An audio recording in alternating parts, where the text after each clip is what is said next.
नमस्कार, आप देख रहे हैं आपका अपना चैनल भिवानी हलचल खबरों के संग में मैं मनोज कुमार। आइए डालते हैं नजर आज की हेडलाइंस पर।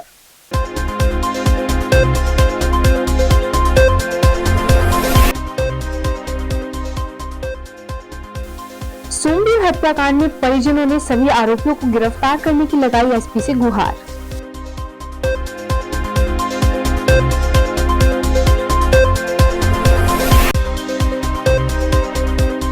से 5 मार्च तक चलेगा बच्चों को पोलियो की दवा पिलाने का अभियान।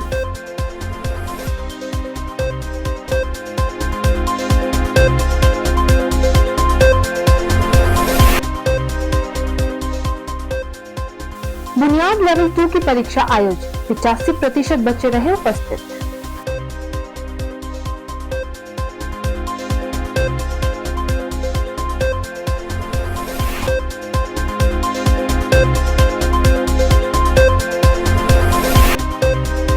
बढ़ती चोरियों के खिलाफ सड़कों पर उतरे दुकानदार, की नारेबाजी।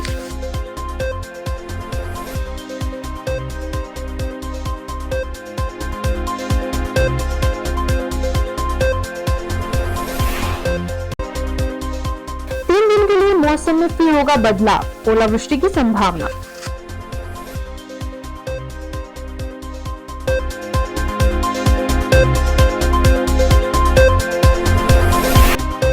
और अब खबरें विस्तार से। गांव बापोड़ा में हुए सोमवीर हत्याकांड मामले में सभी आरोपियों की गिरफ्तारी की मांग को लेकर ग्रामीण एसपी ऑफिस पहुंचे। उनका कहना था यदि 2 दिन में आरोपियों को गिरफ्तार नहीं किया जाता है तो वो रोड जाम कर प्रदर्शन करेंगे। उन्होंने कथित 14 आरोपियों की जल्द से जल्द गिरफ्तारी की मांग की। सोमवीर हत्याकांड मामले में गांव बापोड़ा के ग्रामीण आरोपियों की जल्द गिरफ्तारी की मांग को लेकर एसपी वरुण सिंगला से मिलने पहुंचे। मृतक सोमवीर की पत्नी पूजा ने बताया कि कुछ लोग गत 23 फरवरी की रात को 11:30 बजे जानलेवा हथियारों के साथ घर का दरवाजा तोड़कर घर के अंदर घुस गए और उनके पति सोमवीर व उनके ससुर गोपी राम पर हमला कर दिया। गंभीर हालत में सोमवीर और उसके पिता को सामान्य अस्पताल ले जाया गया, जहां डॉक्टर ने सोमवीर को मृत घोषित कर दिया और उनके पिता को प्राथमिक उपचार के बाद रोहतक पीजीआई रेफर किया गया। पूजा का कहना है कि मामले में 14 आरोपियों के खिलाफ केस दर्ज किया गया है, लेकिन अभी तक केवल 4 आरोपियों को गिरफ्तार किया गया है। उन्होंने कहा कि यदि आने वाले 2 दिनों के अंदर सभी 14 आरोपियों को गिरफ्तार नहीं किया गया तो ग्रामीण रोड जाम कर प्रदर्शन करने को मजबूर होंगे। रात्रि में 14-15 लोग गोपी राम के घर में घुस गए। घुस करके सभी के हाथों में तलवार, फरसी, छुरियां हाथ में थी, जबकि उसका लड़का जो सोमवीर था उसको तलवार से काटते हुए घसीटते हुए घर से बाहर ले गए। बाकी उसके बाप को भी तलवार से काटा। जो सोमवीर है उसकी मौके पर मौत होगी और गोपी राम के दोनों हाथ काट दिए गए। जरूरत तक पीजीआई में एडमिट है। हम आज एसपी साहब से मिले थे। एसपी साहब ने हमें आश्वासन दिया 2-3 दिन के अंदर अंदर जो बाकी, जिसमें 14-22 ने मुकदमा दर्ज है, जिसमें 4 गिरफ्तार कर लिए, बाकी आज तक आजाद घूम रहे हैं और हमें उन 14 जो बाकी बचे उनसे सबसे खतरा, पूरे परिवार के सदमे में सारा परिवार। हमने आज एसपी साहब से गुहार लगाई है कि तुरंत उनको जल्दी जल्दी गिरफ्तार किया जाए। पूजा बापोड़ा से हूँ मैं। मेरे हस्बैंड का सरेआम कत्ल कर दिया गया और मैं नहीं जाऊंगी यहाँ से जब तक मुझे इंसाफ नहीं मिलेगा। 4 पे मुझे 14 के 14 चाहिए, वो उनको फांसी की सजा दो उन्हें। और इंद्रजीत और करमजीत ने उन्हें हौसला दिया कि आप लोग करो, हम पीछे, हम अपने आप देख लेंगे। मैं नहीं जाऊंगी यहाँ से जब तक मुझे इंसाफ नहीं मिलेगा। मेरे छोटे छोटे बच्चे कौन देखेगा उन्हें? मुझे इंसाफ चाहिए, जब भी मैं घर जाऊंगी, नहीं तो मैं नहीं जाती घर, यही रहूंगी मैं। कार्रवाई करो फिर मैं जाऊंगी यहाँ से। पहले फांसी की सजा दो सबको, सबको दो, सबको। जितने मेरे घर में घुसे थे, मेरे हस्बैंड को मारा, सबको फांसी की सजा चाहिए मुझे।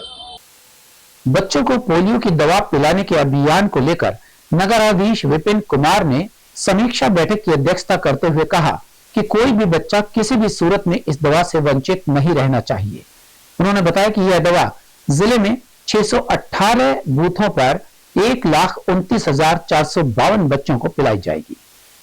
जिले में 1,29,452 बच्चों को पोलियो की खुराक पिलाने का लक्ष्य है, जिसमें शहरी क्षेत्र में 29,824 और ग्रामीण क्षेत्र में 99,628 बच्चों को पोलियो की खुराक दी जाएगी। प्लस पोलियो अभियान को लेकर समीक्षा बैठक में नगराधीश विपिन कुमार ने स्वास्थ्य विभाग के अधिकारियों के साथ पोलियो अभियान के बारे में विस्तार से समीक्षा की। उन्होंने बताया कि 3 से 5 मार्च तक पोलियो प्रतिरक्षण अभियान चलाया जाएगा। इस दौरान 0 से 5 वर्ष तक के बच्चों को पोलियो की खुराक दी जाएगी। उन्होंने स्वास्थ्य विभाग को निर्देश दिए कि प्लस पोलियो अभियान के तहत किसी भी सूरत में कोई भी बच्चा इस दवा के सेवन से वंचित नहीं रहना चाहिए। सीटीएम विपिन कुमार ने कहा कि भावी पीढ़ी को पोलियो मुक्त रखने के लिए राष्ट्रव्यापी प्लस पोलियो अभियान के तहत 0 से 5 वर्ष तक के बच्चों को एक साथ पोलियो खुराक पिलाना एकमात्र विकल्प है। वहीं डॉक्टर आशीष सांगवान ने बताया कि इस अभियान को पूर्ण रूप से सफल बनाने के लिए स्वास्थ्य विभाग द्वारा 10 मोबाइल टीमों का गठन किया गया है। इसके अलावा 23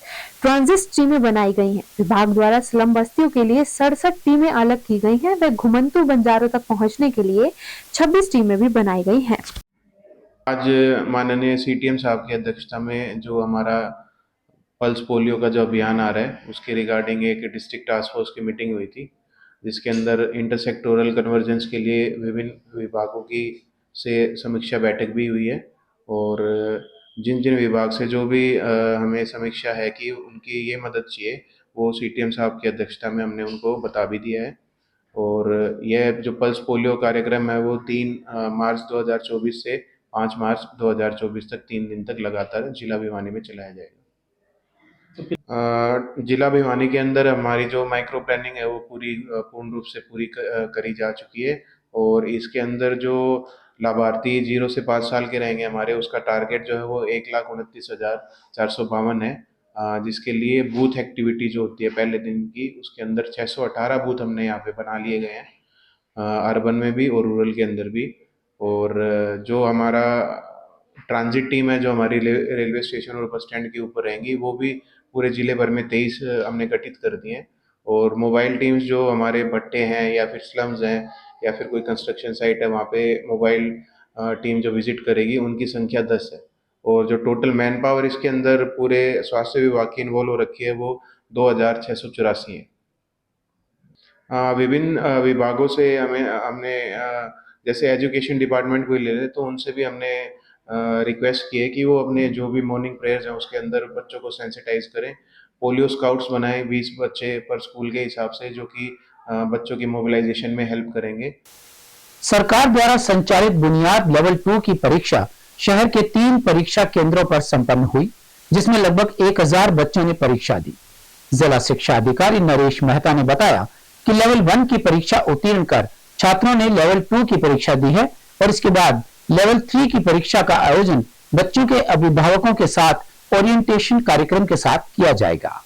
जिले के विद्यार्थियों को बेहतर अवसर व सुविधा प्रदान करने के उद्देश्य से शिक्षा विभाग द्वारा बुनियाद कार्यक्रम का आयोजन किया जा रहा है। इसी के तहत बुनियाद लेवल 2 का एग्जाम आयोजित किया गया। जिला शिक्षा अधिकारी नरेश मेहता ने बताया कि बुनियाद लेवल 1 एग्जाम में अलग अलग खंड से 2,932 बच्चे शामिल हुए थे और बुनियाद लेवल 2 के एग्जाम में जिले स्तर पर 1,156 बच्चे अपीयर होंगे। एग्जाम के लिए भिवानी में 3 सेंटर निर्धारित किए गए, जिसमें गवर्नमेंट मॉडल संस्कृति school, PM Shri government girls school और सर्वपल्ली राधाकृष्णन लैब स्कूल को शामिल किया गया। परीक्षा में लगभग 80 से 85% बच्चों की उपस्थिति रही। बुनियाद लेवल 2 का एग्ज़ाम आज जो है हमारे ज़िले में हो रहा है और हमारे डिस्ट्रिक्ट में 3 सेंटर हमारे हैं। गवर्नमेंट मॉडल संस्कृति school Bhiwani, PM Shri government girls senior secondary school Bhiwani और एसआरएस भिवानी। तो इसमें हमारे 1156 बच्चे आज अपीयर होंगे और इनका ये लेवल 2 का है। और लेवल 1 में हमारे 2932 बच्चे अपीयर हुए थे जो अलग अलग खंडों से, और वहाँ से स्क्रीनिंग होके ये बच्चे आज जिला स्तर पर आए हैं। इनके बाद जो है इनका हो जाएगा, ग्रूमिंग होगी, ओरिएंटेशन होगा और फिर इन बच्चों का जो है एडमिशन करवाया जाएगा। तो इसका बच्चों को एक अच्छी अपॉर्चुनिटी देने के लिए, एक अच्छी कोचिंग देने के लिए, एक दिशा देने के लिए, जो बच्चे साइंस में आगे निकलना चाहते हैं, मेडिकल में आगे निकलना चाहते हैं, तो उन बच्चों के लिए ये विभाग द्वारा फ्री ऑफ कॉस्ट जो है रेजिडेंशियल प्रोग्राम है कुरुक्षेत्र के अंदर, कि जितने भी बच्चे हमारे पूरे, वैसे तो हरियाणा से ही बच्चे आज वो सिलेक्ट होंगे, तो हम भी प्रयास कर रहे हैं कि भिवानी से ज़्यादा बच्चे जो है इसमें सिलेक्ट हों, उसका लाभ लें और वो अच्छे मुकाम को हासिल करें। जैसा कि आज पूरे राज्य में बुनियाद लेवल 2 की परीक्षा का आयोजन किया जा रहा है, हमारे ज़िले में भी लेवल 2 की परीक्षा का आयोजन किया जा रहा है, जिसमें कि 1156 बच्चे जो हैं वो अपीयर हो रहे हैं। पूरे ज़िले के लिए जो है जिला स्तर पर 3 सेंटर बनाए गए हैं, जो कि गवर्नमेंट मॉडल संस्कृति school Bhiwani, government girls senior secondary school Bhiwani और हमारा SRS लैब स्कूल, जिसमें कि हम अभी बैठे हुए हैं।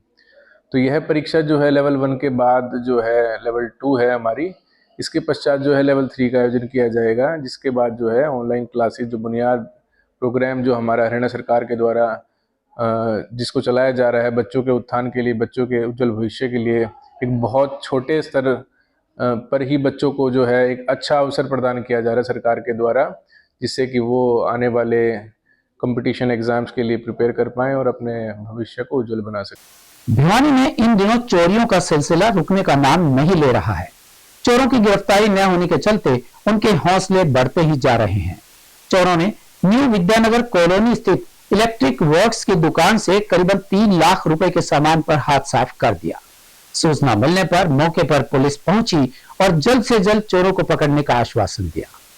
चोरी की वारदातों से परेशान दुकानदारों व क्षेत्रवासियों ने पुलिस प्रशासन के खिलाफ नारेबाजी की तथा शहर में बढ़ती चोरियों की वारदातों पर अंकुश लगाए जाने की मांग की, ताकि नागरिक भयमुक्त माहौल में रह सके। वहीं हाल ही में चोरी हुई इलेक्ट्रिक वर्कशॉप के मालिक मुकेश सैनी ने बताया कि वे पब्लिक हेल्थ व अन्य विभागों के मोटर बाइंडिंग के अलावा प्राइवेट स्तर पर मोटर बाइंडिंग का कार्य करते हैं। उन्होंने बताया कि इस चोरी से उन्हें लाखों रुपए का नुकसान हुआ है। उन्होंने पुलिस प्रशासन से मांग की है कि वे चोरों का पता लगाएं तथा चोरी हुआ सामान बरामद करवाएं। इस मौके पर न्यू विद्यानगर के प्रधान प्रवीण सोनी एवं पार्षद सुकर्म ने बताया कि बीती 4 फरवरी को इसी क्षेत्र में स्थित एक किराना स्टोर से करीबन 1.5 लाख रुपए की चोरी हुई थी। इसके अलावा अन्य चोरियों की वारदातों को भी चोरों द्वारा अंजाम दिया गया, लेकिन अभी तक पुलिस किसी भी मामले को ट्रेस नहीं कर पाई है। मेरा नाम मुकेश है जी, और श्याम इलेक्ट्रिक वर्क्स मेरी फर्म का नाम है। ये मेरी वर्कशॉप थी यहाँ पे न्यू विद्यानगर में। रात को चोरों ने पाड़ ली जी, और मोटर वाइंडिंग का पुराना जो स्क्रैप था करीब 2-2.5 क्विंटल वो उठा ले गए जी। कुछ नया तार था जी 1-1.25 क्विंटल वो उठा ले गए। ट्रैक्टर की बैटरी उठा ले गए जी। मेरे जो महंगे औजार थे वो सारे उठा ले गए जी। सुबह आके देखा तो दुकान का ताला टूटा हुआ मिला और चोरी हो रही थी जी। 15-20 दिन पहले साथ वाली ही दुकान में चोरी हुई थी जी।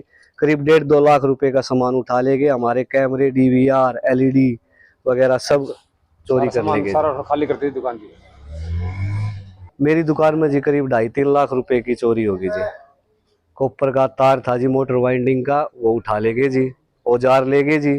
ट्रैक्टर की बैटरी और जो महंगे मेरे इंस्ट्रूमेंट थे टेस्टिंग वगैरह के, मोटर वाइंडिंग के पैनल के, वो उठा ले गए जी। अपने न्यू विद्यानगर वार्ड नंबर 4 में पड़ती है जी न्यू विद्यानगर। अभी वैध भी हुई है और काफी दिनों से यहाँ कई वारदातें हो चुकी हैं। और जो ये वर्कशॉप है इसमें जो वारदात हुई है उसके साथ लगती दुकान में भी 15 से 20 दिन पहले, शायद 15 फरवरी को ही उसको भी उखाड़ लिया गया था। उसमें से भी करीबन 1.5 लाख का तो सामान उठा ले गए थे। किराने की दुकान है, कुछ नकदी भी उठा ले गए, DVR कैमरा भी उखाड़ ले गए। अब उसके ना तो प्रशासन ने उस 15 दिन में कोई कार्रवाई करी। उसके बाद अब ये वर्कशॉप है जी अपने भाई है मुकेश विद्यानगर निवासी मुकेश सैनी, उसका वर्कशॉप है जी। अपने पब्लिक हेल्थ में मोटर माटर समारण का उनका काम है, सरकारी टेंडर लेता भाई। और उसके स्टोर को उखाड़ लिया गया वर्कशॉप को, जिसमें करीबन 2.5 क्विंटल के करीब तो कॉपर स्क्रैप वाला था और करीबन 1.5 क्विंटल के करीब कॉपर तार था नया।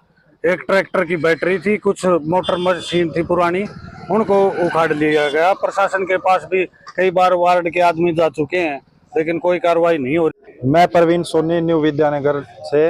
हमारे यहाँ पे कॉलोनी के अंदर सैनी जी की दुकान है, जहाँ पे पहले भी एक बार चोरी हो चुकी थी। 15-20 दिन के अंदर अंदर ये दूसरी वारदात है। इससे पहले भी कॉलोनी में 4-5 बार चोरियां हो चुकी। हमने कई बार पुलिस को रिपोर्ट दी, लेकिन पुलिस प्रशासन ने कोई कार्रवाई नहीं की अभी तक। इससे चोरों के हौसले बुलंद होते जा रहे हैं। इसलिए हमारी पुलिस प्रशासन से मांग है कि उचित कार्रवाई की जाए ताकि इन चोरों को पकड़ा जा सके। कृषि विज्ञान केंद्र के डॉक्टर देवीलाल ने मौसम में परिवर्तन की संभावना बताते हुए कहा कि अगले 3 दिनों में बारिश के साथ ओलावृष्टि भी हो सकती है, जिसके कारण तापमान में गिरावट आ सकती है। उन्होंने किसानों को विशेष सलाह देते हुए कहा कि फसलों में पानी न लगाएं और अपने पशुओं का भी ध्यान रखें। प्रदेश में 3 दिन मौसम में बदलाव आने की संभावना है। कृषि विज्ञान केंद्र से मौसम विशेषज्ञ डॉक्टर देवीलाल ने बताया कि भिवानी में 1 से 3 मार्च के दौरान बारिश के साथ ओलावृष्टि की भी संभावना रहेगी। बारिश से तापमान में गिरावट आएगी। साथ ही उन्होंने मौसम परिवर्तन की वजह के बारे में बताते हुए कहा कि एक मजबूत श्रेणी का पश्चिमी विक्षोभ उत्तरी पर्वतीय क्षेत्रों पर सक्रिय होगा। इसके असर से 1 से 3 मार्च तक तेज हवाओं के साथ हल्की से मध्यम बारिश भी रहेगी। के बारे में अभी जैसा कि हमारा पूर्वानुमान था 1-2 दिन से बादलवाई थी। अभी आगे जो है 1, 2 और 3 तारीख लगातार 3 दिन जो है वो हल्की से मध्यम बारिश की संभावना है। किसान भाइयों से आग्रह है कि वो जो किसी गेहूं में या कोई अन्य फसल में अगर पानी की अभी आवश्यकता है तो एक बार पानी ना दें, क्योंकि अभी 2-3 दिन के लगातार बरसात के चांसेज हैं। तो हो सकता है बरसात हो जाए तो आपकी सिंचाई भी बचेगी और जो सिंचाई पे होने वाला है खर्च वो भी बचेगा। इसके साथ साथ बता दूं कि अभी जो तापमान है, जो दिन का अधिकतम तापमान है 23.8 डिग्री सेल्सियस दर्ज किया गया है, 23 से 24 के बीच बना हुआ है। और जो न्यूनतम तापमान है वो 10 से 11 डिग्री सेल्सियस के आसपास है। तो अभी आने वाले जो 2-3 दिन के दौरान जो है मौसम में बदलाव होने से बारिश की संभावना है, तापमान में भी कमी आएगी। तो यही जो किसान भाइयों से आग्रह है कि आप इस मौसम को ध्यान में रख के काम करें। और अब एक खबर चलते चलते, इनेलो के प्रदेश अध्यक्ष नफे सिंह राठी की हत्या में नया मोड़ आया है। लंदन में बैठे गैंगस्टर कपिल सांगवान ने हत्या की जिम्मेवारी ली है। उन्होंने वीडियो के माध्यम से कहा कि मृतक की गैंगस्टर मंजीत महल से दोस्ती थी और मंजीत के भाई के साथ मिलकर नफे सिंह प्रॉपर्टीज पर कब्जा किया करता था। मृतक ने उसके भाई व जीजा की हत्या में मंजीत का साथ दिया था। पुलिस की सक्रियता होती तो यह घटना भी नहीं होती। और अब जाने से पहले एक नजर आज की हेडलाइंस पर।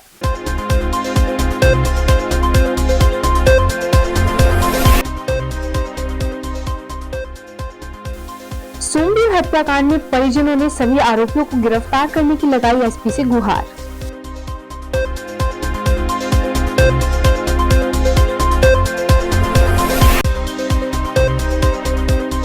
से 5 मार्च तक चलेगा बच्चों को पोलियो की दवा पिलाने का अभियान।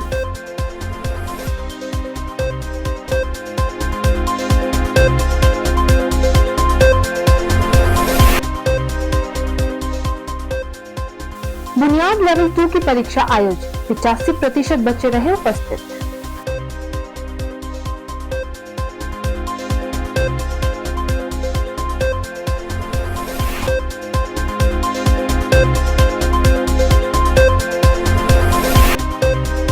बढ़ती चोरियों के खिलाफ सड़कों पर उतरे दुकानदार, की नारेबाजी।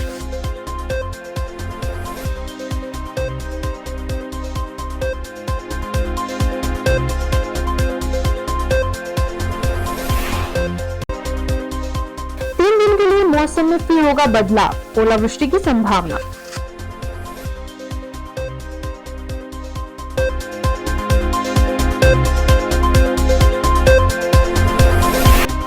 हमारे आज के अंक में बस इतना ही। अगले अंक के लिए देखते रहिएगा आपका अपना चैनल भिवानी हलचल।